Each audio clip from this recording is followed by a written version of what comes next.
good life, the good life. Tonight, we're gonna live the good life. Alright, let's go and live the good life, the good life. I know we've all watched those shows where people leave their jobs and, you know, set off for this idyllic life in the country. Yeah, right. That's not really how it works. I mean, farming and barn life is pretty hard, unrelenting work. It's 6 o'clock in the morning now. I'm busy cleaning stalls before I head off. Well, cleaning stalls, work some horses, and then head off for a full day's work, come back, and then do the same thing this evening. So yeah, hard work. You don't get to take sick days. You don't get to take vacation days. It's, you talk about 9 to 5.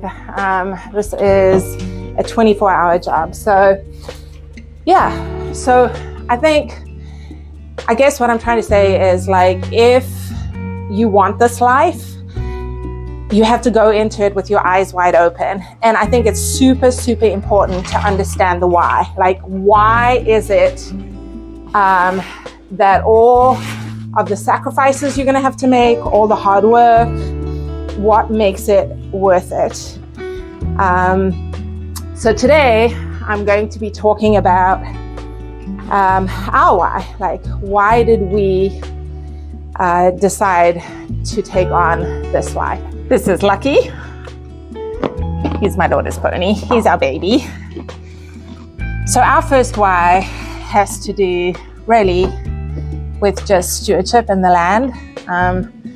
When Tolkien describes the fall of Isengard, he describes Saruman as his mind just being a mind of cog and wheels. And so much of the world is like that today.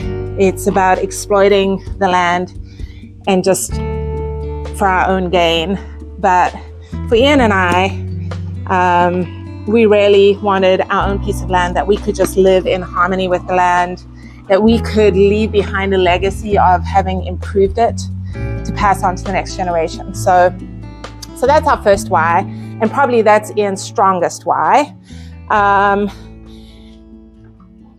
My strongest why would have to be to do with this guy. So when we went to move to Virginia, I made a promise to my daughter, Rachel, that we would use the move as an opportunity to buy a pony, because California is so expensive. Like, it's impossible to own a horse there. I mean, you have to have lots of money, which obviously we didn't have. So anyway, so that was our bribery to get her to Virginia, to be okay with leaving her friends and her life behind there. So we got there and we basically had like $1,000. Now, $1,000 doesn't buy you much in terms of horses. And we eventually found this scrappy little rough pony with no training. His mom had been a rescue. And we found him in Maryland, on a farm in Maryland.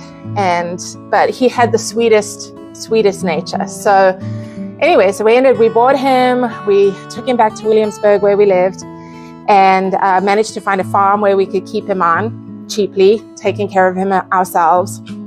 And then I spent a couple of months training him and working on him. And we quickly realized, like, there was still no ways like that we could afford him. Like, he would have to earn his keep. So I started a little website. I advertised, and I began to advertise lessons on him. And so he was doing like 7 lessons a week. He was doing a lesson every day. I would do a lesson every day after work. And that's how he paid for himself. Hey, buddy. And he is super sweet with beginners. Everyone loves the bug. We call him Love Bug because he gives love bug kisses. But that proved to be kind of the genesis of an idea, because I thought, well, when we were going to move to Oregon, I thought, well, okay, if we could make enough money just giving lessons on him, what would the opportunities be if we had our own barn and we could do boarding, affordable boarding and affordable lessons, and like that would help to pay for the property. So that was kind of our plan coming to Oregon. But it all started with our why. So today I just want to encourage you, if you haven't given that a lot of thought, like write down on a piece of paper, like what is your objective? What is your goal? Like in coming into this life, like what is important to you about it? Because that's gonna really determine the direction you go when you begin to start looking for a property, and that's super important. So this was our why. Hey bug, give me a kiss. Give me a kiss. He's so sweet. We love him.